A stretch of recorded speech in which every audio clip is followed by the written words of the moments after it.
Live from Las Vegas, the Snake Sports Talk Show with Jake Silva starts right now.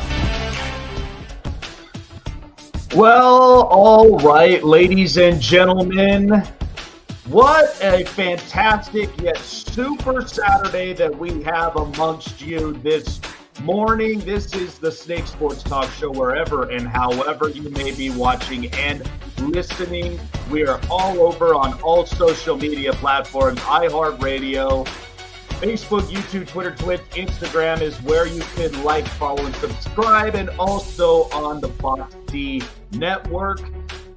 So we got a lot of special announcements, and of course, as one big announcement that I am very proud and I am very happy to, at the very least, introduce is my newest co-host and my favorite colleague as well. Jeremy Case is always on the case with us as our new co-host on the show. Jeremy, what's going on, man? I appreciate you coming on. Not much, Jake.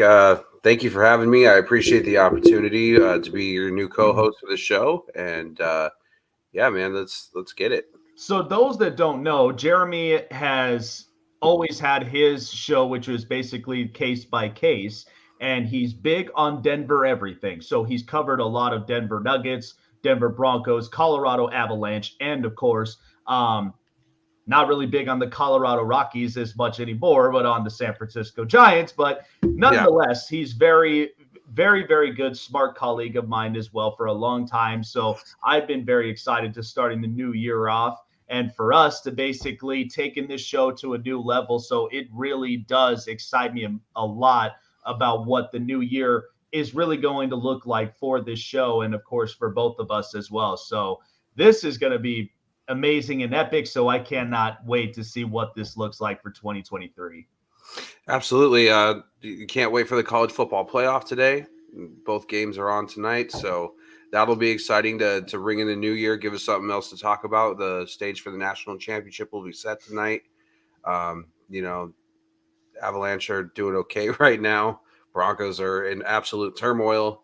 We'll get, the Nuggets are actually doing really well right now. So yeah, there's Giants had a hell of an off season. So it was entertaining there for a minute. But I will tell you though, how about that Clemson game though? That was really, I thought Tennessee really looked good. And that was kind of interesting to see that from Dabo Swinney. Like, that's where I was like, Tennessee, they've been on the roll. And Hendon Hooker, I really do like the kid.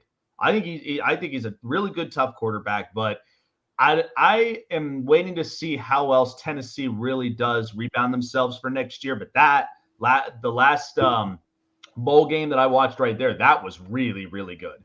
So it's exciting to see how the college football playoffs go. I'm on the full ride with Michigan. I think they're the very tough physical team. It'll be interesting to see how TCU really handles it. But to be honest, I don't think Ohio State really can take it up that upper gear against Georgia. I mean, that's tough. That is really, really tough. So, and Ohio State and Ryan Day, he's really got to change up a lot of his playbook, especially in situational plays. Yeah. I mean, to be honest, I really didn't watch that bowl game yesterday, although it was very interesting, I will say, to see Barstool Sports get their own bowl game, sponsor their own bowl game. That's pretty huge for is it? Wow. For like sports media companies. That was a very big victory in that aspect. I thought yesterday was pretty interesting, even though it was between two really like lower level schools. I believe it was Ohio and Wyoming. Mm-hmm. Was it Miami of Ohio or was it? Yeah, I think it was Miami of Ohio. Yeah, and then versus Wyoming, but still, I mean, that's pretty massive considering that, Dave Portnoy, when he started out, like him or love him or hate him, or however you think about him, but it doesn't matter. What you can't deny is that the guy has had tremendous success as a business owner. He went from selling newspapers out of the back of his own van and getting it towed to having his own bowl game. So it's pretty crazy. Yeah, that's insane. And they've been around for a long, long time, and just even for the journey itself. I mean, yeah, Yeah, like them or you could like them or hate them, but Barstool Sports, they are what they are, and it sure enough, they got themselves sponsored up in a bowl game. Who would have thought? that's But crazy.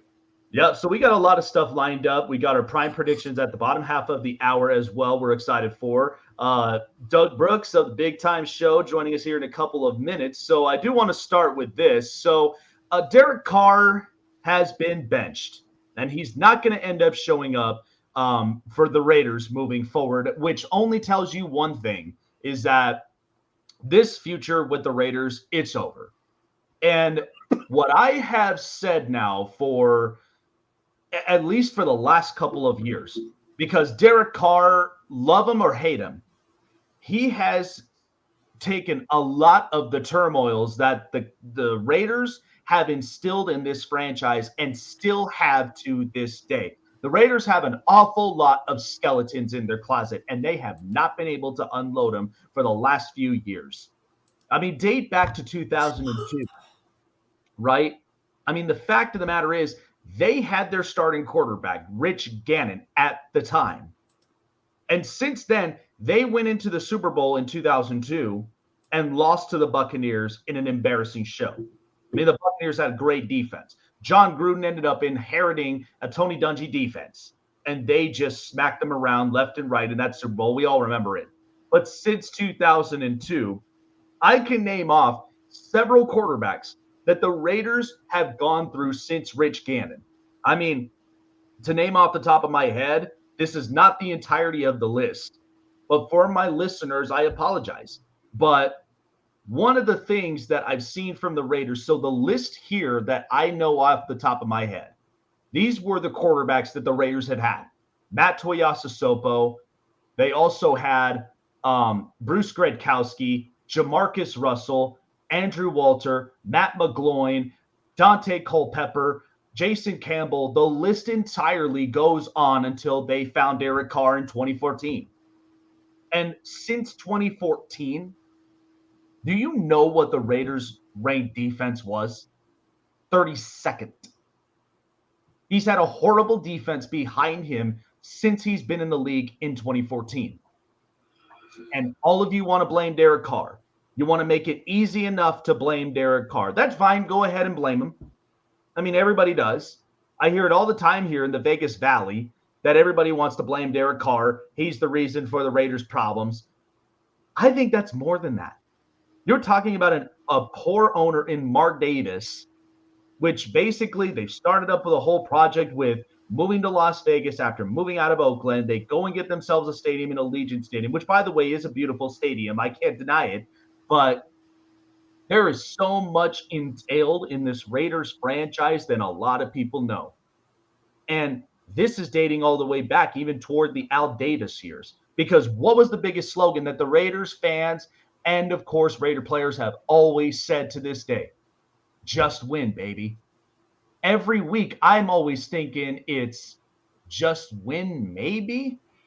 Every time there's questionable games, there's times where Raiders don't even show up in some games. And sometimes when they do, it just so happens to happen in dramatic fashion.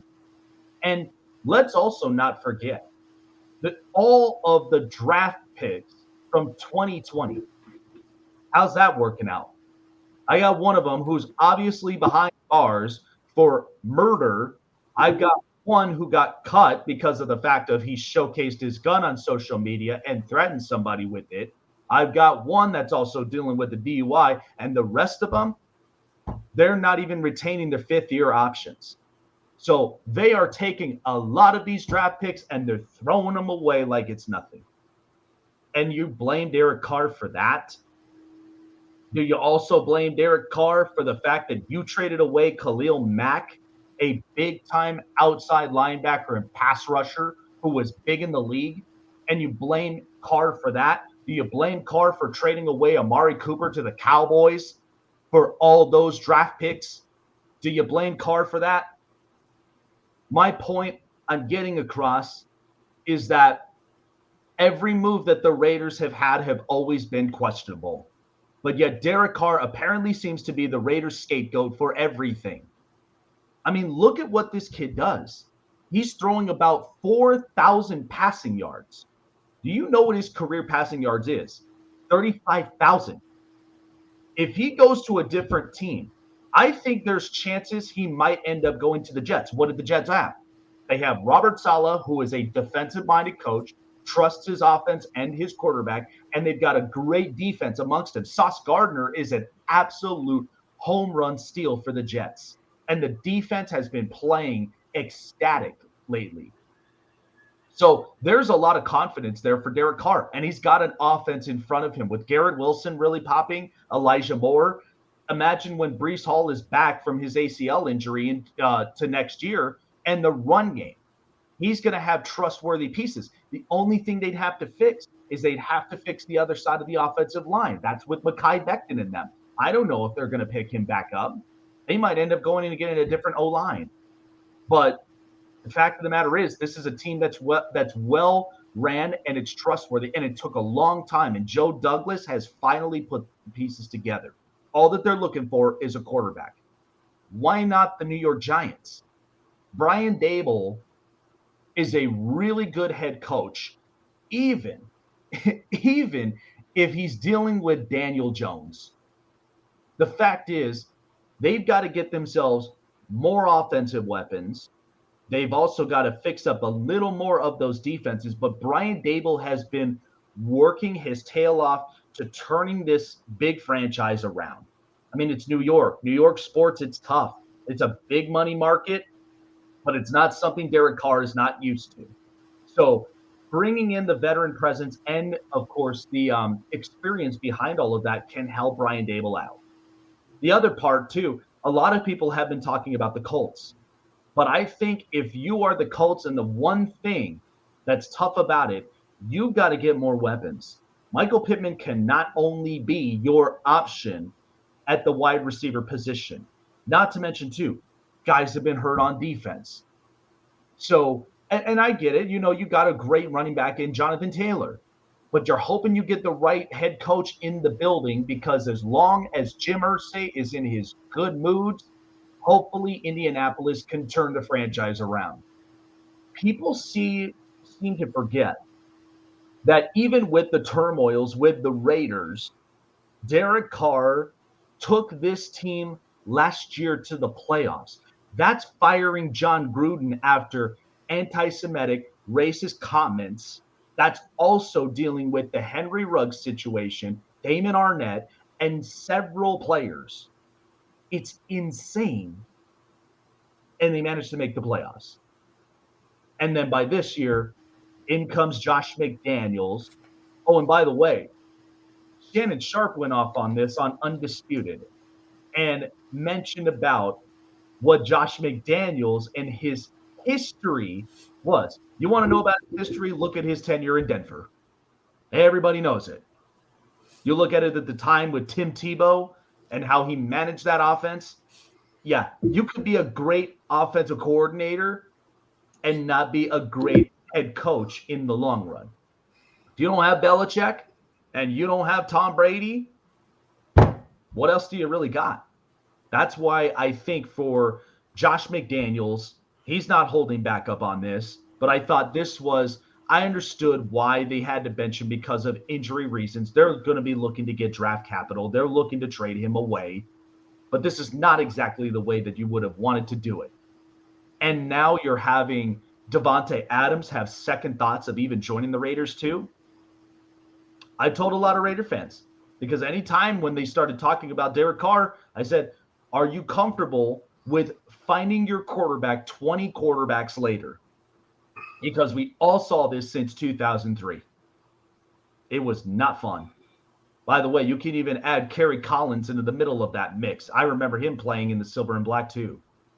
I may be an opposing division rival as a Charger fan, but I have watched this Raider organization be in turmoil. I have watched them unravel and unfold. And this, honestly, for a lot of Raider fans, and I have great Raider content, guys. These guys here are the best of the best at what they do. You can ask them. You have graphics, you've got wasted talent, you've got Hammer's House, you've got Spotlight, you've got all those guys that are big-time Raider guys. They will tell you that. But the fact of the matter is that the Raider fan base has to get a grip. They have to understand that this is not going to be one of those easy scenarios. And then what do you think is going to fix all this? Bring Tom Brady in? I just don't think that even for this quarterback class, I feel like that if you had a bridge quarterback, let's just hypothetically speak, if you had a bridge quarterback going into next year, knowing you have the draft where it's full of quarterbacks, Bryce Young, Will Levis, and CJ Stroud, you don't know if these guys are going to be big-time superstars. We don't know. But other organizations outside looking in are looking at a lot of these quarterbacks, and some of them, they could actually change a lot of their play game. But think about what the year after that's going to look like. You've got one other young kid, Drake May, in North Carolina. He's going to be a big-time commodity, and then there's Caleb Williams. So you may have a shot, but in the end, I just don't think that this looks good for the Raiders. And when Derek Carr ends up leaving this organization, this will be the best thing that will happen for him. I think if he goes to the Jets or if he goes to the Giants or even the Colts in some places, he is going to surpass that 35,000 yards. He's probably going to be close to about 50,000 yards as a quarterback. But yet we all want to make him a scapegoat, and we all want to brunt the blame on Derek Carr for every one of the Raiders' turmoils, right? That's insane. All right. So Doug Brooks is joining us as well, talking a lot about the Cowboys. So the Cowboys won Thursday night against the Tennessee Titans. They played against a scout team. But the one thing that I look at with the Cowboys, and something that I wanted to talk about as well from the week prior against the Philadelphia Eagles, the Cowboys are a real good team. They're a real good team. My only concern about the Cowboys, because the week before you had the Philadelphia Eagles, and it looked like it was about a fun, close game. And they had no Jalen Hurts. Gardner Minshew was starting.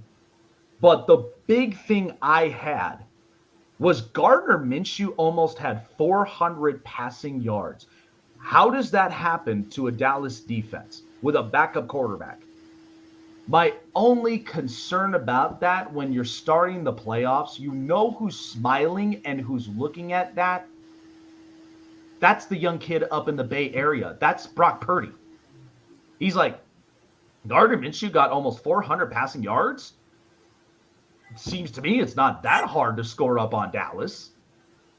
One thing you got to think about with the Dallas Cowboys, they are a very impressive team. And I love with what CeeDee Lamb has done this year. But for Dak Prescott, that was the one throw I finally saw out of Dak, out of all the games he's played, not to mention games against playoff teams, that he's made the throw. He has made the drive. If he could do that like 110% of the time, the Cowboys would not have question marks around them. Now, I'm not a Dak hater, but I am very critical about Dak Prescott in certain ways. And you kind of got to be, because he's a $40 million a year quarterback. I mean, let's be honest. If I was paid $40, $50 million a year, wouldn't you all be highly critical of me, of my performance of the show? I mean, you would have a lot of high expectations on us. I mean, that's you would want 110%. You wouldn't want me slacking. Like you would want me to have the best performance where everybody's like, this kid is great. This kid is amazing. I'm critical about Dak Prescott for several reasons, because when it comes to playoff teams, he either does make the throw or he just shrinks. For the Cowboys, I know it's the last two games of the season, but these are the ones going into the playoffs. You are hoping that everything aligns the way that the Cowboys want it. But Jerry Jones, I mean, we went through this entirety of the season. We went through the whole run. I mean, Dak got hurt. Cooper Rush ends up coming in. He goes up onto a streak. Dak comes back. The team still looks great. But the one thing that the Cowboys, as I've said, with their formula is that if they are big on the run and they trust that the defense is going to make stops and they're going to make plays, and Micah Parsons, he's unbelievable. He's a hybrid type player. If he makes big time sacks and stops and he brings pressures on, the Cowboys would be unstoppable.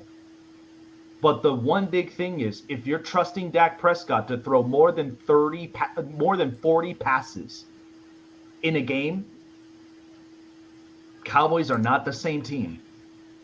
You have to be able to trust that run game. You got to hope that the run game is flourishing, because then that takes a lot of pressure off Dak, and he wouldn't have to do much. It's now all this. It's a well-ran oil machine.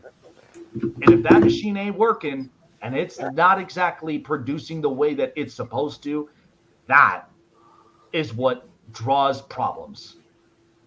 Now, I know I know last year when we saw against the 49ers, we know that there are question marks about Mike McCarthy, but let's be honest. McCarthy has had playoff experiences. I don't want to hear any more heckles from the cheesehead fans of Aaron Rodgers. I've heard enough. I know that there are times where Mike McCarthy either does or he doesn't make the right decision. But in the end, the Cowboys are the ones that are managing their destiny. They are the ones that are trying to shape and align with where they go into the playoffs. I mean, you got the Eagles. They're down their quarterback, but it doesn't seem to hurt them as much. I know they took a loss against the Cowboys, but Gardner Minshew came in, executed his job, and at the same time, the Cowboys won the game. That's it. There's no sweat, but it is going to be tough. But I look at the Cowboys, and I'm just like, I want to solely 110% believe that the Cowboys could run the NFC in the playoffs. But I'm telling you, I'm looking at several plays. And look, now, my one thing is when I watch Dak throw a pick, and that's his solely, I will know for a fact that's on Dak. I'm not going to blame him for the Noah Brown bounce against the Jaguars, and then that became a pick six, and the Jags won the game. I'm not blaming that on Dak. And not even for, several plays that ones that should have been secured by his wide receiver core, I'm not putting that on Dak. But I know that if Dak, when the pressure is on his shoulders, I mean, that's $40 million a year. It's tough. It's tough, but that is where a lot of those quarterbacks, you're not going to see a whole lot of Patrick Mahomes or Josh Allen or Joe Burrow or Justin Herbert or even Trevor Lawrence make that. And we're seeing a big jump on Trevor Lawrence. But that's where you're getting the high expectancy out of your quarterback. Well, even more than that, Jake, to be quite honest with you, the biggest glaring problem for the Dallas Cowboys right now, I just looked at their defensive ranking. They ranked 10th in the entire NFL. The defense, great. I don't think the defense is that great, to be quite honestly. Like, if you against San Francisco's defense, who's got the number one defense in the entire league, they're going to slaughter. They're going to slaughter. Yeah, but see, that's the thing, because San Francisco they trust their defense, but the thing is too, like when Gardner Minshew came in, that's what I'm saying. He put almost 400 passing yards against that Dallas defense. Exactly. You know how Brock Purdy is literally going to look at that and go, yeah, this should be no problem. That's what I was about to mention. On the other side of the ball, you got Kyle Shanahan and this plug and play West Coast hybrid style type offense. And I honestly believe the San Francisco 49ers are going to be the Super Bowl champions. Like, usually the most elite defense in the entire league wins it. I mean, no case is better than that.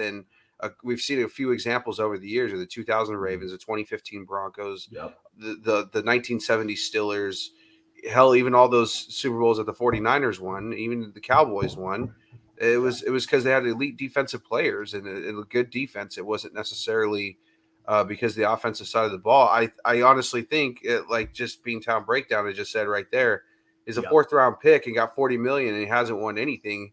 I think in Dak Prescott's entire tenure, the Cowboys have won maybe 3 playoff games in his entire career? Just about 3 playoff games. But at the same time, I get it too with the Jones family, because I'm just the biggest thing of, like, I understand Jerry Jones wants to see this team succeed, but sometimes you got to have outside perspective looking in.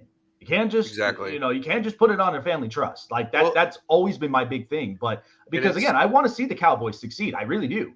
But there are times where it feels like they're almost like their own worst enemies, like in certain points. But what is it that we've always said to each other when it comes to late in the season? It's all about situational football. That is what you're tested on, because refs are not gonna blow the whistle. They're gonna be slowing it all through the playoffs. And not only that, Jerry Jones has to realize at some point, and I don't think he's ever really got rid of this mentality, as far as I can see. Mm-hmm. The NFL is not the NCAA. It's not about just assembling talent and winning because you assembled talent. Yeah. You actually have to have, a game plan and everything. And you see that with a lot of big time owners. It's not just Jerry Jones. We see it with the Yankees. We see it with the Yankees every year. They buy the whole entire. I mean, you're seeing it with the Mets right now. They're trying to buy every big name free agent that they can. But is that necessarily going to lead to success? Because they did that last year and they exited in the first round. Yeah, and then look at the Yankees. They completely shrank against the Astros, and they haven't even won a World Series since 2009. So they're with the league leading home run hitter on their team. Yeah, and they're paying it big. So that's going to be interesting to see. Well, with all this talk and with all of our evaluations on the Dallas Cowboys, there is nobody who I know that has bigger evaluations on the Cowboys and is also known as the Big Time Show, and he is joining us live. Doug Brooks, join me here. I am certainly sure you have a counter argument of what Jeremy and I had explained about the Dallas Cowboys. But I'd love to hear from what you think, because I mean, again, correct me if I'm wrong, but to me, I'm not a Dak hater, but I love to be critical about my quarterback, though, because I'm paying him $40 million a year. I'm expecting him to make the throws, and whether Mike McCarthy does or he doesn't make the right decision. There's an echo in the background. Hold up. Is that me? Or is it me? I think so. You think it's me? Okay. I don't know why, but we'll try to work it out. What about now? Yep. Still got an echo? Yeah, still got a little bit of it, yeah. What about now? I think that's working. Yep. That's good. Perfect. So, anyway, I'd love to be critical about my quarterback because, if Mike McCarthy does or doesn't make the right call, I would hope that my quarterback, you got to sometimes improvise in certain situations and scenarios. But it's like I said, that play at Philly was where I'm like, that is what I would expect my quarterback to do. Make that throw and get it to the point where my team has the big lead. But I would love your thought and your perspective up on that. Because to me, I've always said late in the season, it is testing your situational football IQ. Because it gets tough in the playoffs. And I'd love to put I would love to put all of my chips in for the Cowboys and how they're running the NFC. But for some reason, I just still have question marks. Well, first of all, thank you for allowing me to come on your show. And Jeremy, congratulations on being the new co-host of this show. Thank you, Doug. I appreciate that. You gave a whole lot of complaints. I'll say that. And Jeremy, you added in on your complaints as well. And it's almost, and Jake, I know you, I've listened to you many times, and I know you're kind of a sports analogist or whatever, analysis type dude. Mm-hmm. I get all that, but let's pump the brakes just a little bit. All right, here's the first thing. We're 12-4. Mm-hmm. Ladies and gentlemen, I mean, that's pretty good to me. I mean, I don't know how y'all feel about it, but we've only lost 4 games this year. So let's hold off. So we've done way more good than bad. So let's pump the brakes. Now, the part that you did not say, Jake, and I'm not here to counteract, because a lot of stuff that you said I somewhat agree with, and even you, Jeremy, just a few things that you said that I agree with. See, I'm not one of these crazy Cowboy fans. I'm one of these realistic Cowboy fans. However, what you did not do, Snake and Jeremy, you did not give the whole story. Yes, he threw the interceptions. Yes, he made a few mistakes. Some of them were not his mistakes. But the other part was what happened after that. Mm-hmm. He won the game because he made the big play. So let's tell the whole story before we do that. Now, you brought up so much, and I just go with your story because it's your show. A lot of what you're talking about, Snake, you called out some names, but there's one name that you did not call out, which is the one that needs to be highlighted the most. That's Kellen Moore. Because in the playoff game last year, prior to the playoff game against San Francisco last year, they said we have to put the ball in Tony Pollard's hands. He's our playmaker. He's this, he's that. He's this, he's that. At the end of the game, Tony Pollard only had 4 touches. And it was not a blowout game. It was not a game where the 49ers jumped out to this gigantic lead and took away the running game. It was nothing like that. Tony Pollard last year, the guy who they said was supposed to touch the ball, did not touch the ball but 4 times last year. That lies into the hands of Kellen Moore. The question really is, since you were talking about Dak throwing it 40 times, of course, Cowboy fans do not want that, because if that be the case, then the running game obviously is not what we're looking for. I mean, it's not there present at the time. Mm-hmm. The question is how Kellen Moore is going to act. Is he going to do what worked pretty much predominantly the whole year, which is the running game? And, I mean, when Cooper Rush was there, we ran the ball down people's throat, won everything except one game. Hello. I mean, you come back, Tony Pollard made a Pro Bowl this year, and he's not even the quote-unquote starting running back. Tony Pollard made a Pro Bowl, probably going to get 1,000 yards if he plays. He's right at the doorstep now. Mm-hmm. I mean, it's all there. The question is, see, you can have all the cooks in the kitchen, and let me correct somebody, whether it was you, Jeremy, and I will correct and say this. It is the general manager's job to put the best players that he can get on the field. He did that. The problem is not Jerry Jones. He's done his job. You get the team there, now it goes into the hands of the coaching staff, which is where the problem is. See, you can have all the good ingredients, but if you don't have a cook in the kitchen that don't know how to cook the meal, that's where the problem is. That's where when you look at the roster for the Pro Bowl every year, the Cowboys have just about as many Pro Bowlers every year as the entire league. So the question is, okay, if you got all these Pro Bowlers and all pros, what is the problem? Why can't y'all take it to the next level? It comes back to what you just said, Snake. It's coaching. You didn't call out Kellen Moore. I am. I'm not worried about Dan Quinn. I heard you talking about the defense, but here's the thing about the defense. What you have to remember is, all this next man up mentality. Well, that don't work when your next man is a practice squad player. That don't work. Mm-hmm. Andy Brown went out. Kelvin Joseph is not the guy. Now we got Nashawn Wright, and we had to sign a couple of guys. Of course, quarterback's going to go over that way. My God, Gardner Minshew had A.J. Brown and Devontae Smith going against a rookie. I mean, give me a break. Yeah, he's supposed to light him up. They didn't go over there to Diggs' side too much, though. You see what I'm saying? Yeah. If you got somebody on the outside of Diggs, you're supposed to go over there. Leighton Vander Esch didn't play.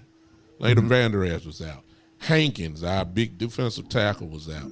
I mean, we got major league injuries that the reason why, Jeremy, you're right when you say we're 10th. Well, if I got the number one offense in the league and 10th in defense, you're going to win a whole bunch of football games. Mm-hmm. But the problem is, Jeremy, even though you're right now, in my view, as a Cowboy fan, we do not look like a top 10 defense. That's because that lets you know all the work we did before these injuries came. Mm-hmm. That's what we kind of standing on.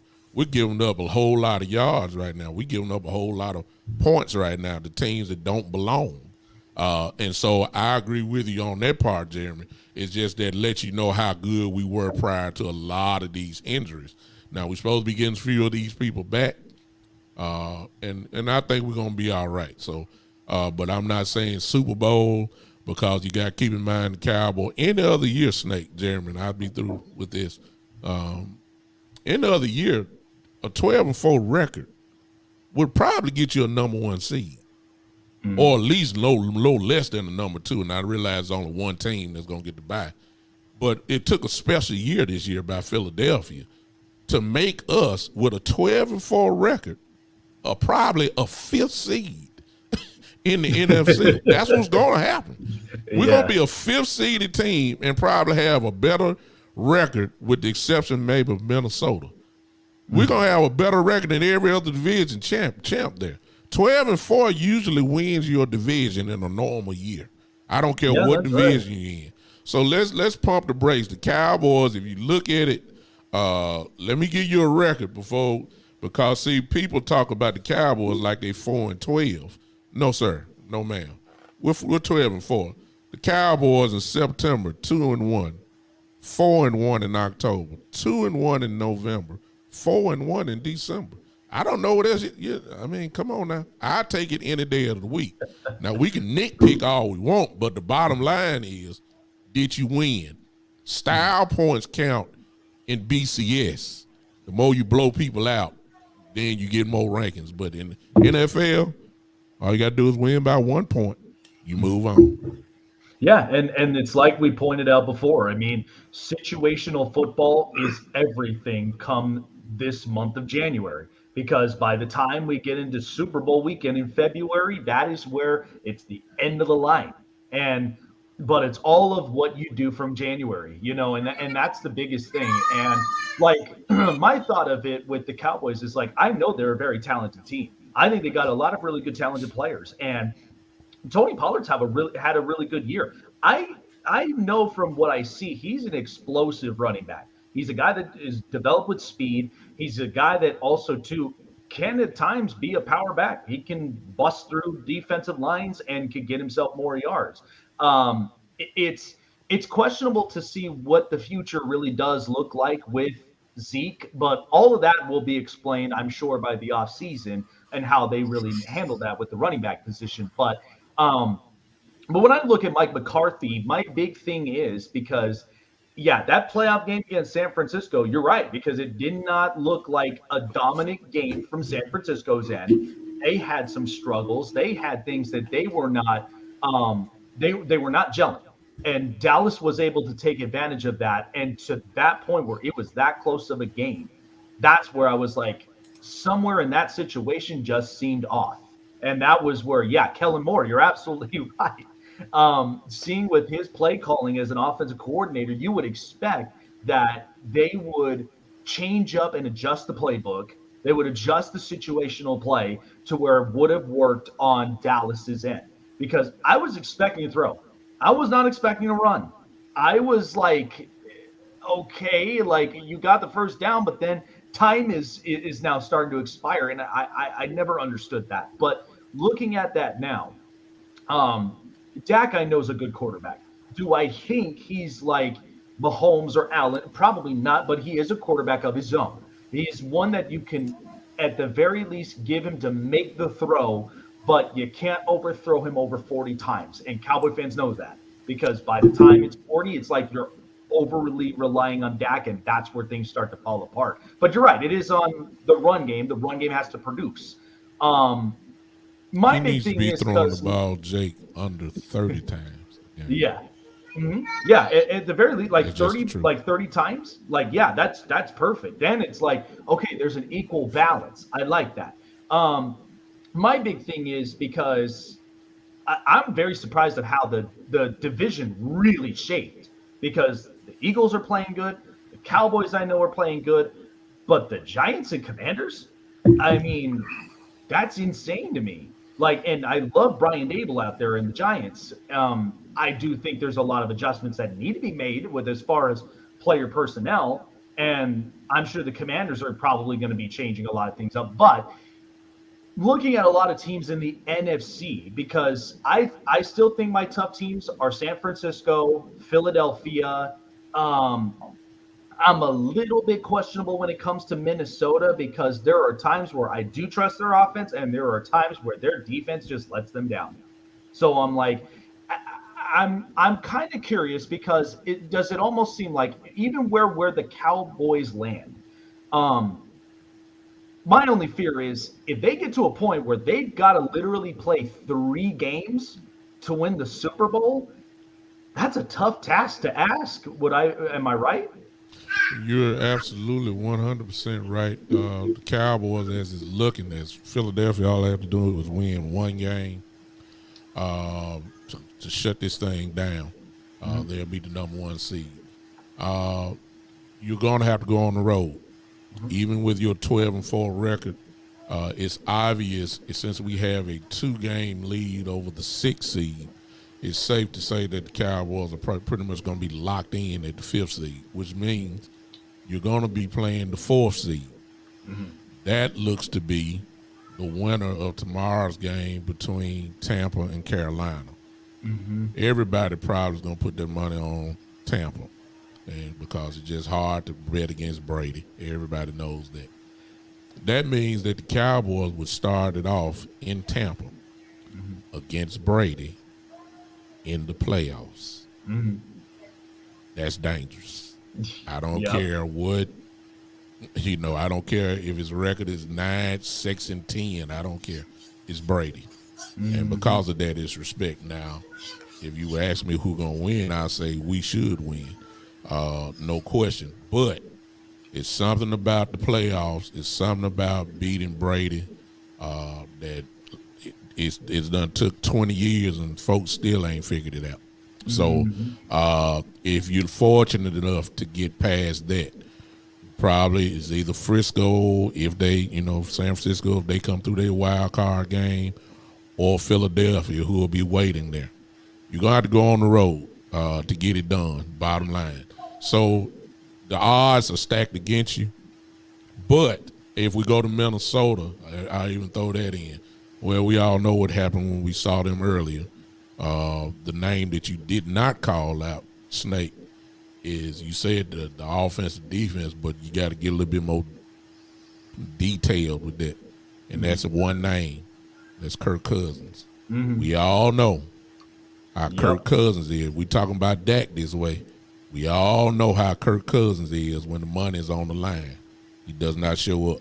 And so that's the issue, and that's the question mark with that. But even then, you would have to, if we were to see them, you have to go to their building again in that loud place and during this time. So we're talking major league.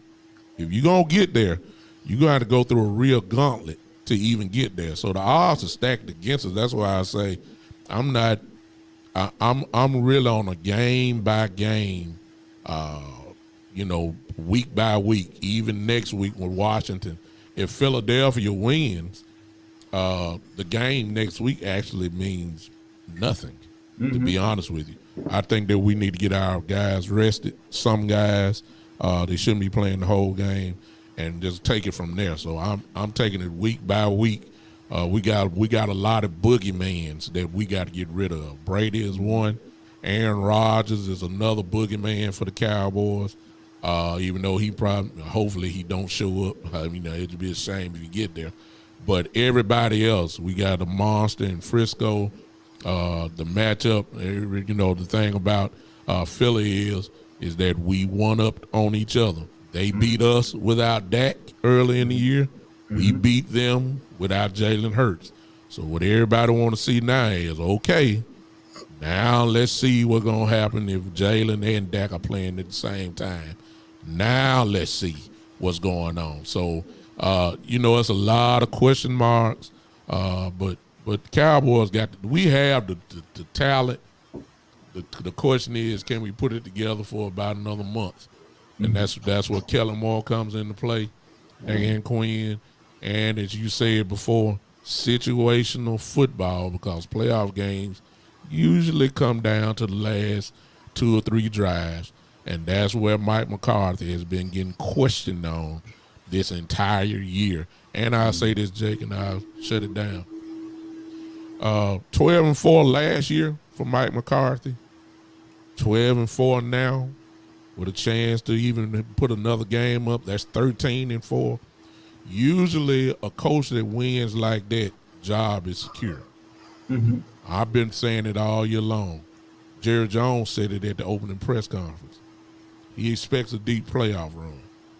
If we go 1 and done this year, even with that 12-4 record, I'm telling y'all right now, as a Cowboy fan and lover, the seat is going to be real, real hot.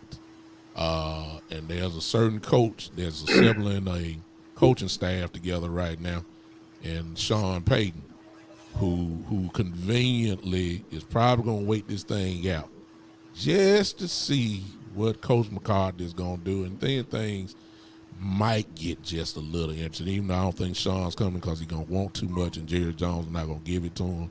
But you got to trade for him. I'm just saying. Yeah, exactly. You got to trade for power. Jerry Jones not giving away power, so I never believed Sean was coming. But that name is going to come up if we go 1 and done, even with them 12 wins he got this year. So, unfortunately, a guy that wins as much as McCarthy has, forget the year that Dak got hurt the whole year. Right. Other than that, this man has won, bottom line. But it's not going to mean nothing. He's got to win in January. So, unfortunately for him, that's where he is. Yeah, that's the big assignment. I mean, there's a difference between regular season play and postseason play. I mean, you see it with a lot of different coaches. I mean, you watch Andy Reid, you watch a little bit of Sean McDermott, and even times where you would watch several other coaches who've been there, and they understand it. They know that January gets tough, and it gets tougher down the stretch. I mean, Mike McCarthy's very much used to it. I mean, even with his tenure in Green Bay. Now, some of that could either be Brett Favre or Aaron Rodgers at times, but there were points where Mike McCarthy would understand what those pressures are. So I do think there's a boost to that. But you're absolutely right. If they go 1 and done, I'd be having question marks too, and I would be at the very least seeking my options as well if I'm Jerry Jones, because you've got to have this team going over the top. They could be talented, they could win games, but if they're not winning the bigger games in the postseason come January, that's where it's going to get hotter than before. So, but I do want to speak about this. So the Cowboys, they signed T.Y. Hilton. A lot of the talks, people thought, OBJ is going to go to the Cowboys. It seems reasonable. Seems like a fit. They don't sign him. Instead, they go in for a veteran like T.Y. Hilton, which I don't think is bad. How has his presence, though, with the Cowboys and with Dak Prescott as well, having another weapon to throw to, is that somebody that is a how do I say this? Is this somebody that's kind of like the boost to this offense that really can help? Even for some of the young guys like Noah Brown and several others on this roster, is he kind of that guy that really does share a lot of his veteran experience and really helps to shape up a little more of the wide receiver core? You just answered the question, Snake. I'll give you the scenario that happened after the Thursday night game against the Titans. CeeDee Lamb at the end of the game, jersey exchange with T.Y. Hilton, and had him sign it. Took it home with him. Now, the conversation and the reasons why will only be answered by CeeDee Lamb. Why did he want his jersey? I think that what you just said happens. If you listen to Ty and CD in some of the interviews that they had, locker room interviews, you hear CD talk about the influence, the certain little nuances of the game that has been taught by, was been given by T.Y. Hilton to him. That's where the effect of it comes. And T.Y. obviously still can play. He is a guy that if you don't respect him, he told everybody that if you don't respect him, he's going to run by you, number one, and he's going to bust you. And that's what he's done so far. And because of that, he is a perfect number 3 receiver that I believe his role is going to even increase even more as the weeks go by because it's scary for a defensive coordinator if we run a 3 wide receiver set to see CeeDee Lamb, T.Y. Hilton, and Michael Gallup out there. You got to respect that. If you don't, you're going to get 8 alive. So T.Y. still can play, but I think his major influence is in the locker room. You can tell by the numbers. Even with Amari Cooper gone and Cedric Wilson gone, the word was, well, who other than CD, who does the Cowboys have? That's what everybody's been saying the whole year. But even with just the roster that is there in the wide receiver room, CeeDee Lamb has 90 over 100 receptions, almost right at 1,300, well, close to 1,300 yards. And keep in mind, he has all of that without Dak Prescott playing for 5 games, being hurt. So you can only imagine what his numbers would be if Dak would have been playing. So this kid has stepped up tremendously, and he's getting all the double teams. He's getting all the attention, and he's still a Pro Bowl wide receiver. And I'm talking about major yards. So T.Y. Hilton, to answer your question again, his effect is both on the field, but I think it's most importantly, I believe, is helping a young receiver, which CeeDee Lamb is, take him to the next level. Now, since T.Y. has been there, the question has been, has what he learned from him applied to the field? We don't know. CD can answer that, and other than that. But let's put it this way to really answer your question. It's a benefit to have T.Y. there rather than a liability. So, yeah, that's the best way of looking at it. Well, yeah, and not only that as well, he could be, another distraction besides CeeDee Lamb to take that pressure off of CeeDee Lamb for defenses to plan for as well. Because as you saw Thursday night too, he got targeted quite a bit. So you hit the nail really on talented. The head, Jeremy. You hit the exact nail on the head. Put it this way: if you're a defensive coordinator, you're really not game planning for Noah Brown.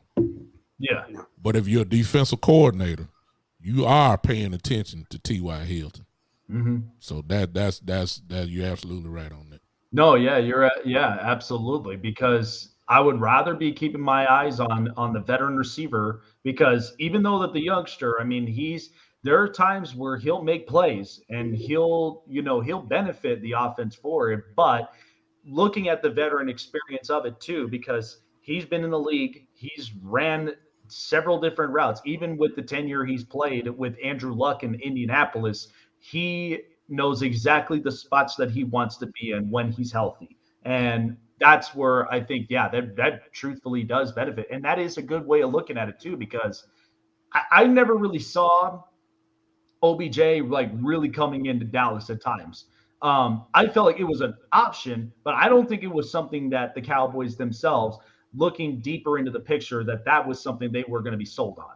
I think they were going to look in a different route, and then that's where they came up with T.Y. If he would have been ready, he would be a Cowboy. He's not ready. That's you know what I'm saying? Everybody's saying, well, he get him ready. He won't play the regular season. He would play the postseason. Yeah. Well, you got to get you just can't go out there. You got to practice. You got to know what you're doing. You got to get in rhythm with your quarterback, and he wasn't even ready to practice. So, I mean, the Cowboys did the right move by not signing him. Forget the splash play. which I don't think that was. They had Ty probably in their back pocket the whole time thinking about it. So it's a smart move. Ty was injury prone as well. However, it does help you when you've had a whole year off and your body can, recuperate as best as it can. You just hope that Ty is not as, fragile or injury prone like he usually been. If he can just hold out for another month, then we should be all right. Yeah, absolutely. So 2 quick things before we let you go. So I talked about the Derek Carr situation, and I do think obviously there's always been some turmoil with the Raiders and such. And I do think it would be a better scenario for Derek Carr to take his talents elsewhere. Now, there have been 2 teams that in the NFC East where they've kind of looked at their quarterback scenario, and that's the Commanders and the Giants. Depending on how the year finishes off, I do think he's a real good quarterback. I do think there are a lot of tangibles that he does have. I even look at it with the Commander situation because he's got an offense. He's also got a real good defense. Depending on the head coaching scenario, it could change. Like the owner, they may have a potential new ownership. They may have a new coaching staff. Could it be a possibility we may see Derek Carr in the NFC East? And how do the Cowboys really kind of plan for that going into next season? I know it's too far ahead, but could that possibly be, something that could happen for the NFC East if Derek Carr was to land there? First of all, when it comes to Derek Carr, is this year you got to be fair, but compared to his past years, you can give a projection. Yeah. The reason why I say you got to be fair because his number one weapon, and contrary to what people like to believe, Devontae just got there this year. Yeah, his number one weapon was Darren Waller. Mm-hmm. Waller just came back. He was hurt. Yeah, Renfro was his number 2 option. Renfro has been gone the whole year. And he just came back.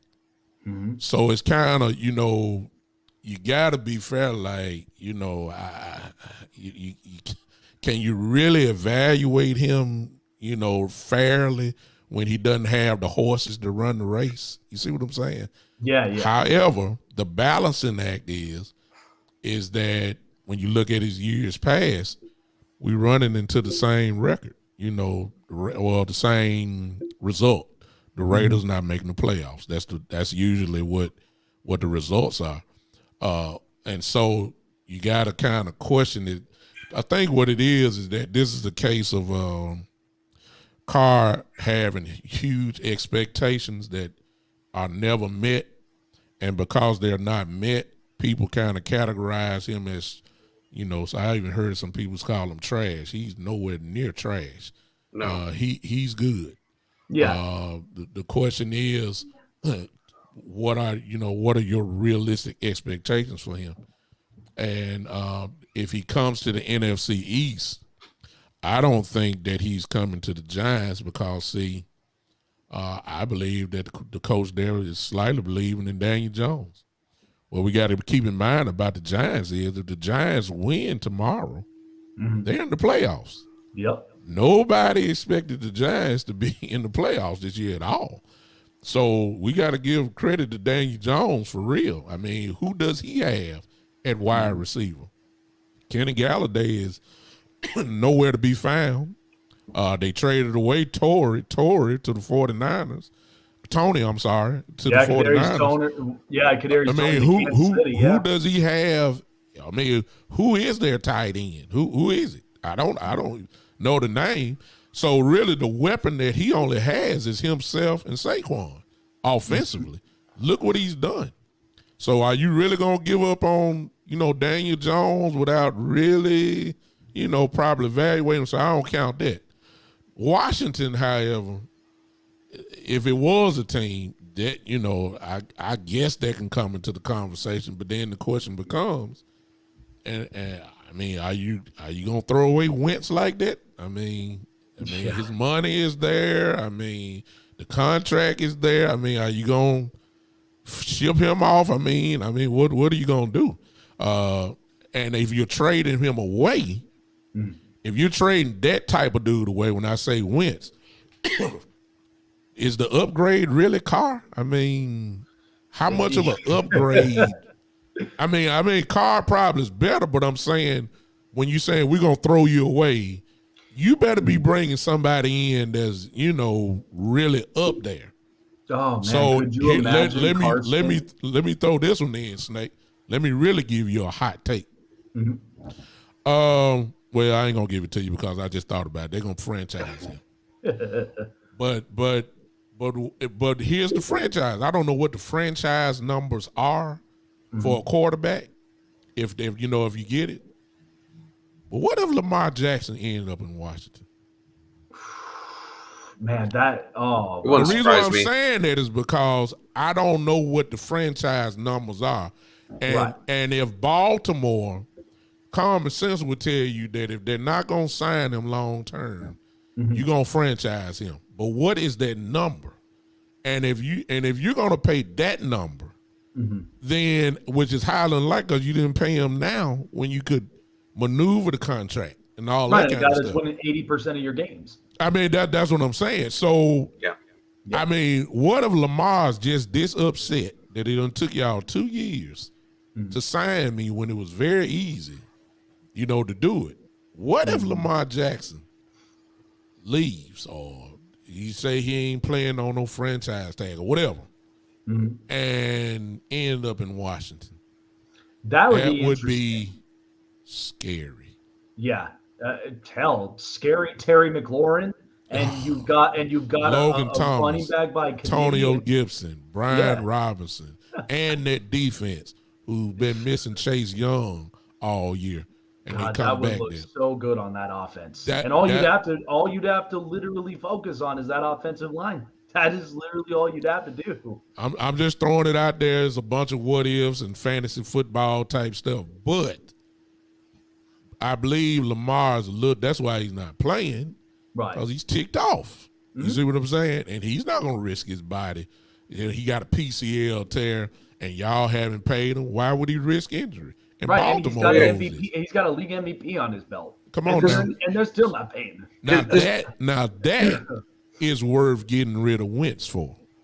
Right. A Lamar Jackson type. Not a David Carr. I only brought that up just to say that. Well, on top of that, the Ravens are being completely stingy as well, and they told him basically, go earn it. You think we should pay this money? Go earn it, and which is an insult for them to even say that to him in the first place. Right? Yeah. Like you prove it year. That is to him that's an insult. So I got a feeling that Lamar Jackson and his mother, who is his agent, don't forget that. I believe they're kind of ticked off at the Baltimore Ravens organization. I don't blame them. And I don't think that they're going to be too quick to sign. They're basing everything off Deshaun Watson contract, which is fine. But Baltimore, of course, that's been the kind of like the stalemate, the guaranteed money part. So I'm just throwing it out there. You can only tick off somebody so much before they do something about it. That's all I'm saying. That Russell Wilson says hi. Yeah.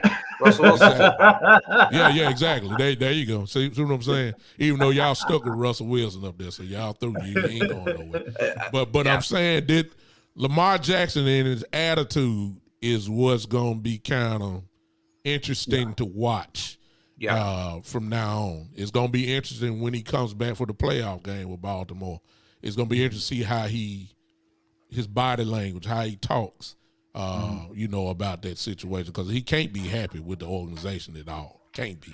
No way. Oh, yeah. And the last thing you would want is a type of resentment with an organization just while you're up in the playoffs. That's not a good look for the franchise. That's.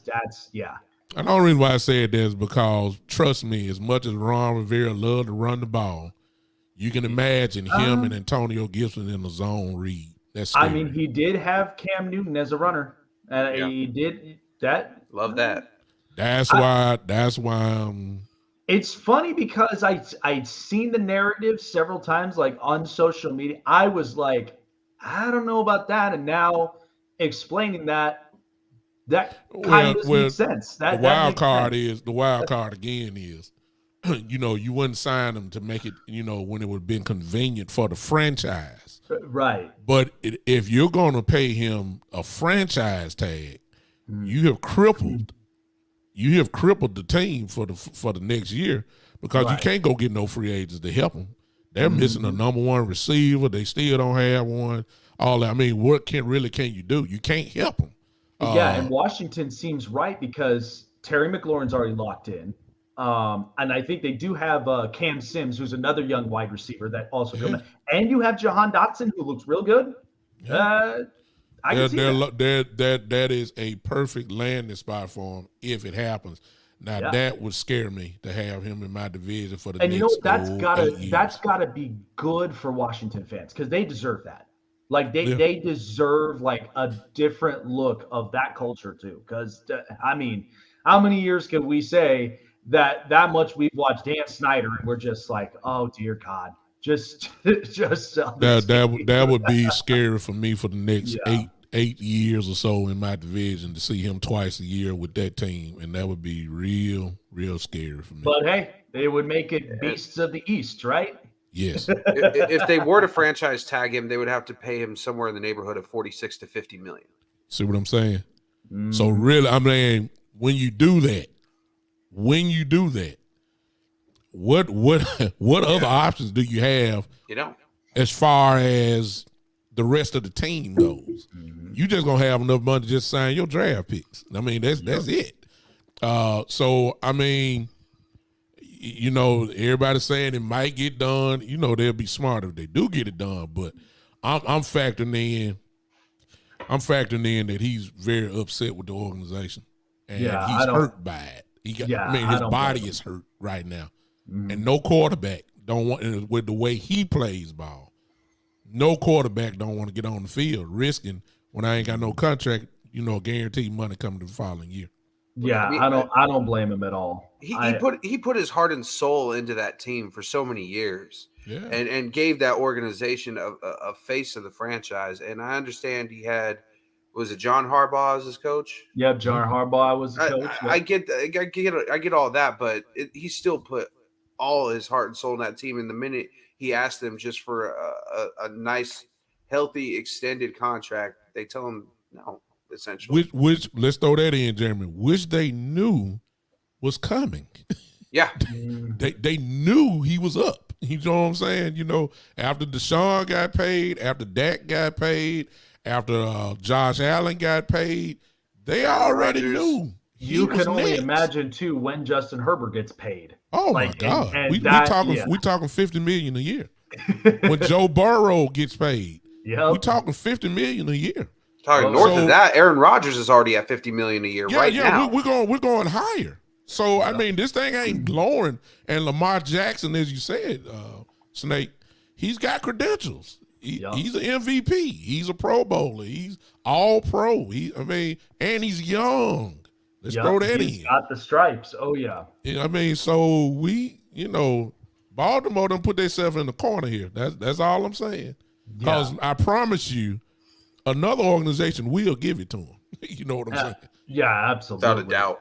Yeah. So, it's been so good talking with you, Doug. Always good to have your inputs.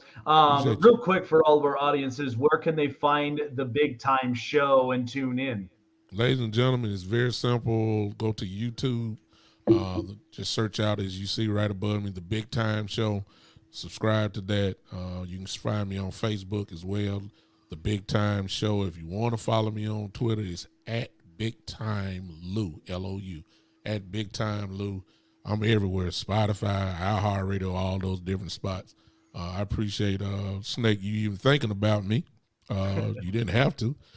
Jeremy, appreciate your input, and you're a smart dude too. So Snake went and found somebody just as smart as he is in sports, and I appreciate you guys even thinking about me, allowing me to come on. Appreciate you. Absolutely, man. Always. And you're always welcome back up onto the show. Always love chopping Cowboys with you. And from the look of you, it looks like you really are all in on those Wolverines, right? We're going to see a big time game against the I'm a Horned little Frogs. older than both of you guys, so I'm 49 years old, almost 50. And I've been rocking with Michigan since 1982. Back in the Anthony Carter days when Anthony Carter was a wide receiver. So this is all I know. So obviously I'm excited today for it. It's going to be rough. But I think that we got a good team that I think we should get past TCU. Yeah. And then depending on, well, it really don't, if we are fortunate to get past TCU, the world will want to see us against Ohio State again. I mean, what better drama is that? Now that could be interesting because but then if we face Georgia, what I hope is that we don't have another classic case of the SEC offensive linemen dominating the Big Ten defensive linemen. It'd just be a scrimmage game, which is usually what happens when a Big Ten team plays during this late, plays the SEC team. Hopefully we got enough this year to make it a game this year. But go Wolverines, go blue. All right, Doug Brooks on the Big Time Show. Thank you so much for joining us, Thank man. you, Doug. Go Wolverines! I'm pulling for you guys against TCU, that's for sure. And the college football playoffs, it's going to be electric. So I can't wait for it. But appreciate you, take man. care of yourself, and we will Doug. officially see you in the new year, my friend. Take care of yourself. Yeah, and the Cowboys will be there too. Yes, sir. We 12-4, not 4-12, baby. All right. Take care, man. I absolutely love a lot of his input. Doug's a smart guy. He knows a lot about it, and that's why, with the input, and that's so funny. He mentions that about the Lamar Jackson thing because after he just explained that, he just convinced me that I feel like Washington could be that answer if Baltimore doesn't get this done. That's to me, I think that's ridiculous of the Ravens that they feel that stingy. And look, he still does not have any wide receivers. His only one is Mark Andrews. They haven't figured out the wide receiver position, and you're going to throw it on him? I mean, Marquise Brown went to Arizona, which that's a complete circus show right now. I don't know what you do with that. I would feel the same way if I'm Lamar Jackson. I'm winning 80% of the games, and I won MVP, and I get what more do you want from me? Wow, that's insane. Well, but I agree with that. Again, another case, like I said, it's another case of one of those quarterbacks who gave his heart and soul to an organization for many years. And he just asked for just a simple, pay me what I'm worth. Mm-hmm. And the Baltimore Ravens said, well, we want you to earn it. And how many ever years he's played and all the deep playoff runs, that don't mean nothing. And you still want me to prove myself. I completely understand. I would not blame Lamar Jackson one bit if he walked away from the Baltimore Ravens. One bit. Oh, no. And especially, I mean, you got to think, could they potentially be in the mix to maybe draft a quarterback? Or maybe they might end up, challenging the market a little bit? I don't know. Wow. Now, because if Lamar Jackson leaves, I can only imagine what Mark Andrews is going to feel. Because he's probably not going to want to be there. But only time will tell. But all right, well, we were on the bottom half of it, and you know how we always do with prime predictions. So, boy, did we take a major ass whooping last week. 4-12. I feel terrible. You did. You did. Yeah, I was not a part of that. You did. You probably warned me about it. You really want to go that route?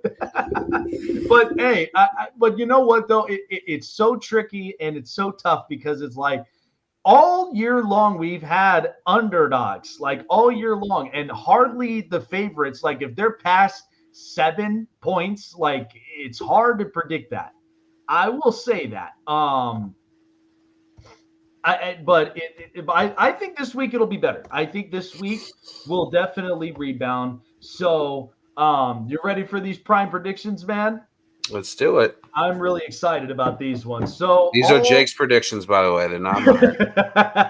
All right, I was going to make that very clear. Yeah. He's going to be my spectator of it, and I'm sure you'll probably get your input on some picks too. So I'm like, I'll see what he says about some of these picks. But all odds are provided by SuperDraft Pro, and for those that don't know, SuperDraft Pro is, of course, your daily fantasy, but also has introduced their sports book. We are swinging into the new year 2023 with big-time picks. Now with the sports book open and, of course, player prop bets.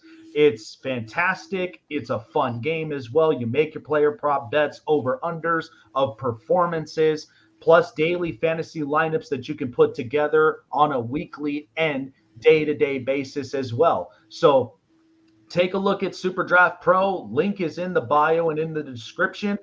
Download like a pro, sign up like a pro, share with your friends, coworkers, and whomever as a pro with SuperDraft Pro.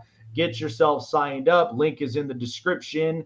So all odds are provided by SuperDraft Pro, and here we go, Week 17. I'm very excited about these. Let's turn it up. It's Jake's Prime Predictions.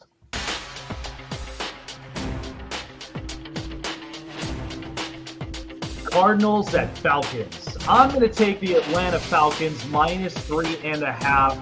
This was a little bit tough because mostly I would go for the Falcons on the cover spot, but lately they haven't been so good against the spread like they were in the first 7 games of the season. But at home with a brittle hurt Arizona Cardinals team, I'm trusting that, the Falcons, here's the thing, they've got Desmond Ridder as a quarterback. I don't know if he really is that future quarterback for the Falcons moving forward, but let me tell you something. I have loved Drake London as he was a draft pick out of USC. He's looked really, really good. He's giving me some promising hope for what the Falcons could potentially do better. I think they're going to probably go out and get more wide receivers up into the draft. They've got to fix up a little bit more of the defense, but I'm going to tell you something right now. Arthur Smith, he's a real good head coach. People don't see that. There's a little bit of his offensive schematics that could use a little of adjustment, but he's working for what this offense should be. That Tyler Algier running back, man, is he good.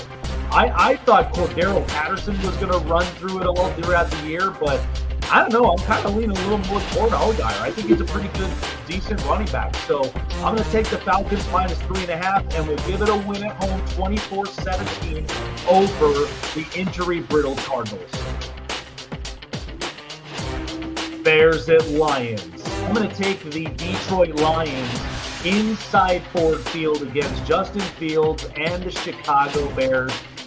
Look, this is do or die right now for the Lions and for Dan Campbell to get in potentially to the playoffs. This team, by the way, their offensive coordinator, can we just give him an award as best coordinator in the year? Because this offense really produced well. Amon-Ra St. Brown, Josh Reynolds, and did anybody forget about Jameson Williams being healthy?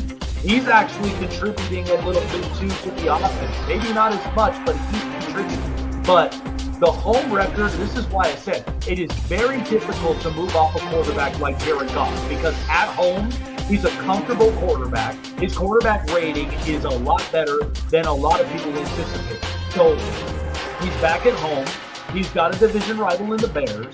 This is an opportunity for the Lions and their defense to start to step up, and they really are starting to play well. So I'm going to take the Lions -6, 27-20, comfortably in Ford Field. Goff has a great day at home. And these offensive weapons, they just continue to produce. Broncos at Chiefs. So this was a ridiculous line that it's 13.5 against the Denver Broncos, which I know, like, it looks ridiculous on paper, but look, I'm going to take the Denver Broncos 13.5. That was an embarrassment of an ass whooping against the Rams. What do most teams usually do with an embarrassment like that? They are buttoning up their defense. They fired their head coach. They fired the head coach. So this is now giving, and usually teams that fire their head coaches, they're good the next week. So I'm leaning towards that, and the defense will Colts be say hi. Better. Yeah. I think the Broncos defense, they are the best defense in the league that most people don't even look at. I love Patrick Surtain. I love Justin Simmons. And even without Bradley Chubb, this team's really good on defense. Now, the offense needs to get cooking, but I don't think Kansas City is literally going to put up 13.5. That's just insane. You're asking Patrick Mahomes to throw to 9 to 10 different wide receivers in order to really validate that line. I'm scared of it. I'm not taking that. I'm going to take the coverage of 13.5. I still think Kansas City will win 23-14, but I think the Broncos, in some ways, the defense is going to be a little better, because after that embarrassment, it's going to be much, much better. And I think that the Broncos, their defense is going to show for it. It's going to apply a lot of pressure up on Patrick Mahomes. And by the way, this is a race for the number 1 seed too. So I think the Broncos, like all of us in the division, they don't want to see the Kansas City Chiefs getting the number 1 division. So I'm going to take the Chiefs to win 23-14. But it's going to be interesting to watch how those coverages of points really work out. Dolphins at Patriots. I'm going to take New England here at home, knowing that Tua Tagovailoa being on concussion protocols. And by the way, defense is a little bit spotty for the Miami Dolphins. I'm going to take New England here in this game, -3 at home. This has always been the tougher portions of the week, because we knew this with Miami. When it's hot and when it's really good, comfortable weather, the Dolphins play differently. And I love their offense. I do love Tyreek Hill, and I do love Jalen Waddle. And it's not to say I don't trust Teddy Bridgewater. But every time you get to tough spots like this, what does Bill Belichick like to do? Play aggressive defense. So to me, I think a lot of the narrative is New England applying pressure on Teddy Bridgewater and this Miami offense. This is also another do or die to survive to stay in the playoff picture, because the Jets, the Steelers, I think the Raiders now have finally thrown themselves out the door, but those teams there are still potentially looking into the playoffs. So, and the Patriots also are one of them. So this is an interesting game. I'm going to be tuned in on this one, because if Mike McDaniel really does make an adjustment in this game, hopefully it's at the right time. But I don't know. That's tough against Belichick, who's been doing it for years. 24-20, Patriots win at home in Foxborough. But I don't know. I don't know if Miami could really get the sticks moving, but this will be interesting to watch. Colts at Giants. I'm going to take the New York Giants here at home. The Colts are an absolute mess. That was just a terrible performance. Now, I will say this. I wish that the Chargers would have put 35 points up against that Colts offense, because, good God, 3 interceptions from Nick Foles, and the offense was not moving at all. I'm taking the Giants. I think Daniel Jones has literally proved himself that even through the trenches, he really is trusting a lot of his pieces, and Brian Dable is giving him the tools for him to be that type of quarterback to manage it through the trenches. So, and the Giants, by the way, Saquon Barkley, this is the healthiest he's ever been this year. He's been putting up real good numbers on the ground. He's also been somebody that's been scoring a bunch of times. So the Giants do work with what they have. And they're also playing, I think in my opinion, real good situational football. So that almost leaves me in a curiosity mode of what the Giants may look like potentially if this is the golden ticket to make it into the playoffs. But I do think against the Colts, you're not going to get much out of this. So I think the Giants will win comfortably 27-13, minus 5.5. Give me the Giants in MetLife. Saints and Eagles. I'm going to take the Eagles here in this game. Yes, even with Gardner Minshew potentially starting again, the Eagles last week, you can say what you want to about their loss against the Cowboys. I thought that was a real good matchup on both ends of the football of both teams. New Orleans, just throw the white flag. There's really nothing much that they've got left. I love their defense. I do think they've got great guys, but the offense hasn't really shown it for themselves. You're asking Beige Water Pistol and several other guys to really carry up this offense. Dennis Allen, he's in trouble. He's literally got nothing else really to work for on his favor. I think Jalen Hurts too, as the Eagles smartly should, are going to keep him benched for the rest of the season. I mean, I would. They should rest him up and get him healthy for the playoffs. I would make a case maybe next week you could potentially have him on the field just to give him reps, but then by the time the Philadelphia Eagles have a comfortable lead, take him out. Don't even risk him. But let him play about a half, maybe a quarter. Yeah, and that's where I think for Philly, because Gardner Minshew look good. That's why I said he almost put 400 yards against that Dallas defense. So that leaves me confident that this is a team effort for Philadelphia. I'm going to take the 6.5 and have the Eagles win 27-17 over the Saints at home. Panthers at Buccaneers. I heard a lot of people really are confident about Tampa Bay. Carolina's just riding this train right now. Have you watched what Brian Burns and Derek Brown and that defense has really played? Nobody has been talking about that for a while because a lot of them, they've been talking a lot about Deontay Foreman and how he's been running the football efficiently. I'm taking Carolina +3. Tom Brady, as great as he is, I am not knocking on Tom for this, but this offense has been just atrocious. They haven't found themselves. They haven't really clicked since, the last 2 seasons Tom Brady's been in Tampa, and they haven't really played that well. And against a defense that's got the hot hand right now, I don't know. It's just overall in general, Jake, I was just looking over the Tampa Bay Buccaneers roster. They're just an old team. It's old. They're really old. It's old. This is literally like a senior center right now that you are just hoping nobody just pulls a hammy, nobody just breaks a leg. This is can't hold up and you can't keep up. Yeah, and Carolina's managing their destiny too, because as atrocious as the South has looked, Carolina's got a chance. They got a chance in it, and the defense actually played well since, I believe, correct me if I'm wrong, since probably week 13, week 14. That defense has actually played really, really good. They've been stopping opponents on the run. They've been stopping opponents as far as scoring-wise, even in the red zone. Carolina's not a team to really mess around with. I think this could be very interesting. I like the Panthers' train ride right now.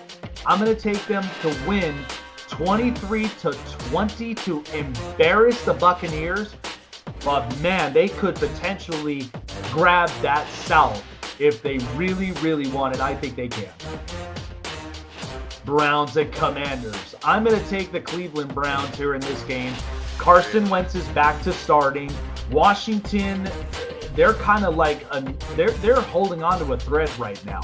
And Cleveland, let's be honest, this hasn't really looked like Deshaun Watson at all since he's been back and started. I knew this was going to be rocky, but Cleveland's defense has been doing all that they possibly can to stopping opponents. And their run game, I still do trust Nick Chubb.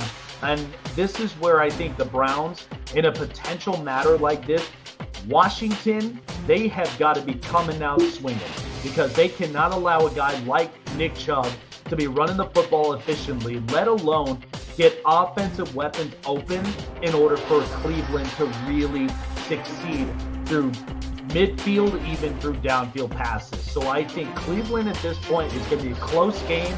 I'd like the +2. I'm taking a risk on that. 23-21. Browns win on the road. But this will be a close game, and who knows? Maybe Carson Wentz might have something up his sleeve. I don't know yet, but I do like with where the Browns are. Jaguars at Texans. Can I just say, and I've been saying this too, the number 1 overall pick, Trevor Lawrence, has truthfully arrived. I'm taking the Jacksonville Jaguars. By the way, the defense as well has actually been playing real good football. They haven't been playing great, but they've been playing good enough as situational. I think a lot of that comes from Doug Peterson being the head coach. He's brought the best out of Trevor Lawrence since he had the mistakes, and I think that probably stemmed from either week 8, week 9. Trevor Lawrence has never looked better. He's throwing the ball quicker. He's understanding the timing in the pocket, and his offense is starting to produce. That running game is legit. Good God, Evan Ingram is having a year. Who would have thought somebody that literally botches a lot of passes from the Giants, he's having a year. Travis Etienne is on fire. Yep. The Jaguars are on a different level, and they are really looking good, and especially against the rebuilding Texans team, there's really nothing else you can look for. But I don't discredit the Texans because they can show up at any given Sunday. So that's why I think this game will be interesting. Taking the Jags -4.5, 27-20 on the road in Houston. But Trevor Lawrence, that playoff picture, he's looking forward to it, and he wants to punch his ticket into the playoffs. 49ers at Raiders. This is obviously a lopsided game now that Derek Carr has been benched and he is out of Allegiant Stadium. I'm taking the 49ers all the way. I don't really have anything else to explain about it. I feel bad for Devontae Adams. I feel bad for Hunter Renfrow. I feel bad for Darren Waller and Josh Jacobs. I mean, but the 49ers, this is an explosive defense. This defense has been allowing just about 17 points a game. Just about. It's really just sad, too, as well, that a guy like Josh McDaniels can't learn to not shoot himself in the foot and not let his agendas as a head coach drive him so far down into the ground that he can't get out of his own way. I mean, he was so hell-bent on what's his name? Jason Stidham? Jared Stidham, yep. Jared Stidham. He wanted him to start when he got there over Derek Carr. Like, why? For what? Yeah. Because you had him in New England? Because you have rapport with him? I mean, friendships don't equal championships here. Yeah, and I know for a fact, too, with the new general managing, with new head coaching, they feel like they don't owe Derek Carr anything. That's where I'm just like, this is sad. Literally, yeah, it's sad. It's the heart and soul of this Raiders team. I didn't like it. I understood where you didn't want Derek Carr to be hurt anymore, but this is probably not the way to end up doing it. I think the 49ers defense is going to feast on the Raiders. I think it's going to be lopsided 30-17, but this is just one of those games. You're throwing them away. What baffles my mind even more about what you said, Jake, is if you're done with Derek Carr, you have that set and made up in your mind. Why did you go and make the moves you did this offseason? Yeah. Why? Oh yeah. Typical Makes Raiders no thing. sense. Typical Raiders thing. Jets at Seahawks. I'm going to take the New York Jets on the road because here's my thing. Geno Smith, he's looking exposed like the Geno Smith we've known. And Geno Smith magic is gone. Oh, yeah. And by the way, it's been a hell of a ride for the Seattle Seahawks. I'll give them that. But the Jets defense really has come alive. Sauce Gardner is just unbelievable as a corner out of Cincinnati. Yeah. Who would have thought this kid would have literally came into this league and he's just dominating? You know what, though? It is a pedigree between him and Darrelle Revis. That's why I'm like, I'm not surprised by that. But it is surprising of how good his talent is. But the Jets offense, Mike White is back. You're not having to deal with Zach Wilson. But I do think the Jets offense will start to produce. They'll be better moving the football downfield. If White had to be this close, ask Zach Wilson, because this is literally as close as it could possibly get. But I do like the fact that Robert Saleh, he's sticking to his guns.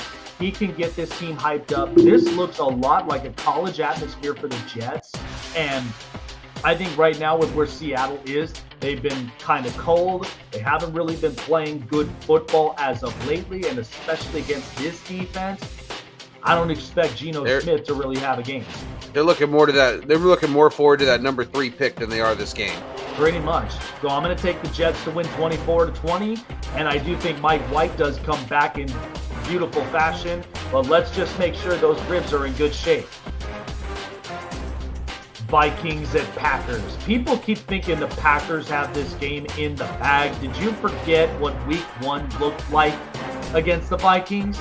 I didn't think so either. I'm taking the Minnesota Vikings plus 3.5. Look, I said this before the year started. This is going to be the Vikings division to take, because right now Aaron Rodgers is dealing with young wide receivers, but Christian Watson's really good, and so is Romeo Doubs. That gets me excited for what the offense will look like next year, but ultimately, it's got to be Aaron Rodgers magic. It's what it has to be, because I ain't trusting Matt LaFleur on this. I think this will be interesting for Minnesota, but the offense is guaranteed where they're putting up points, whether it's Dalvin Cook, Justin Jefferson, or Adam Thielen. But this offense looks real good, and I know when it comes to Kirk Cousins, this is also not a primetime game, folks, by the way. So to me, I feel like Kirk Cousins can be comfortable in this position. So I'm taking the Vikings, covering and winning the points 24-20, upsetting the Green Bay Packers at home and killing their playoff chances. Rams at Chargers. Chargers clinched the playoffs last week, and they're only going to get better from here. I'm taking the Chargers as the home team in LA against the Rams, minus 6.5. Listen, now I think the toughest part is Justin Herbert hasn't thrown a touchdown pass since week 15. This is a little tough because of the fact of he's thrown 2 picks against the Tennessee Titans, and he threw a pick against the Colts and did not have a touchdown pass. That is where I know some of those selections from Justin Herbert has been more of his end, but he will get better against the Rams. Normally, when it comes to quarterbacks, when you're in that kind of scenario, you don't stay in that for long. He's poised in the pocket. He trusts a lot of his offense. Oh, and by the way, did I ever make it a great announcement? Joey Bosa's back. He's playing this weekend. So Joey Bosa is getting healthy with the time that the Chargers need their defense back. So I'm excited about that. And +2, potentially Rashawn Slater might come back next week, or may even be back by the time the playoff game. This team is starting to get healthy, and they are starting to play better football as of late. And I've said this over and over again. The offense, they are going to end up scoring points. Now, I keep saying it, Joe Lombardi needs to stop playing this dink and dunk and conservative stuff, because this is not what the Chargers are. This is not what their offensive identity is. The defense does play better. It plays a lot. It plays a lot greater than a lot of people can think of it. But the defense, by the way, has been playing really good football. They've been allowing less than 250 yards to opposing offenses, and they've actually been allowing less than that. So the defense is starting to play great. And this is exactly what the Chargers are supposed to look like. 30-20 at home, Chargers comfortably against the Rams. Steelers at Ravens. Because of the whole Lamar Jackson thing, and of course, too, they're not starting him, I'm taking the Pittsburgh Steelers +3. The Steelers right now, they're playing in a different, they're playing like really, really different as far as with what the team is trying to go through. They're trying to finish up the season strong. I think Kenny Pickett, there's a lot of just the evaluation, but I do think Kenny Pickett's getting better as weeks start to go by. But I do think that the Steelers, they're going to end up taking this game. Baltimore's a mess. Baltimore is just absolutely just shooting themselves in the foot. Now, even though that they are in the playoffs, this is not a team I feel confident in going into the playoffs. So a lot of stuff really, really exposing itself out to. So I'm going to take the Steelers to win 24-21 on the road, +3. They're going to literally just they're going to literally ding the Ravens and seeing how their potentials are in the playoffs. Bills and Bengals. This is the game of the week on a Monday night. This was so tough for me to pick, but I'm taking the Buffalo Bills. The defense on them, it's tough, but it is facing against Joe Burrow and this offense. And the offensive line, they lost Leo Collins for the year, but that doesn't mean that the Bengals can't figure themselves out. This was such a tough game for me to pick because I love both quarterbacks, Josh Allen and Joe Burrow. I love both of these teams, like as far as their weapons and their defense.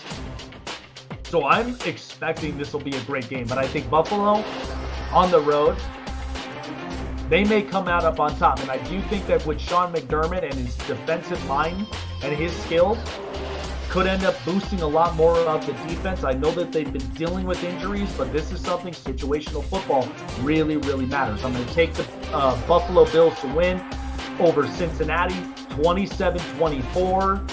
Boy, this is going to be such a great and tough game.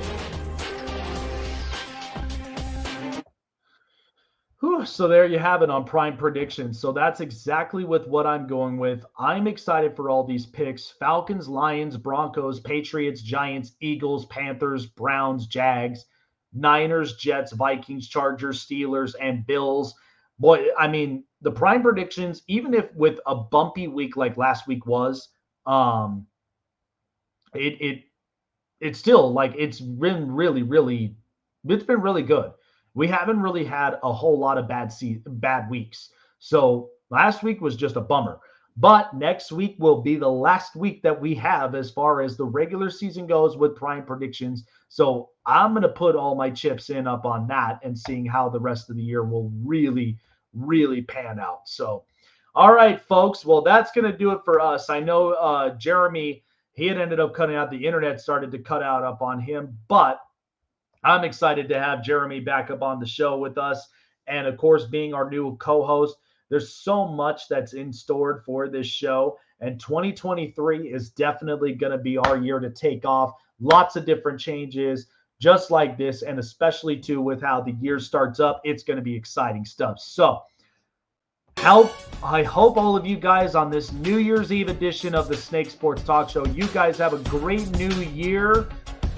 Lots and lots of different expectations for 2023 walking in, maybe New Year's resolutions, whatever it may be. I hope you guys all have an amazing and blessed new year and expecting new year endeavors as well. I got a lot going on for next year. Show's taking off. Wedding coming up in October. I'm excited for all of what this year is literally going to be like. But I appreciate all of you guys, the fans, the listeners, the viewers, all of you guys for your love, support for this show. You guys have been immaculate all throughout 2022. Let's close this chapter and let's make it even bigger in 2023. I am excited about it. The Snake Sports Talk Show has never been better than before. Bigger and better things to come in 2023. But I thank all of you guys, and I love every single one of you guys. Have a great new year. Have a great Saturday. And we will see you in the next year edition of the Snake Sports Talk Show.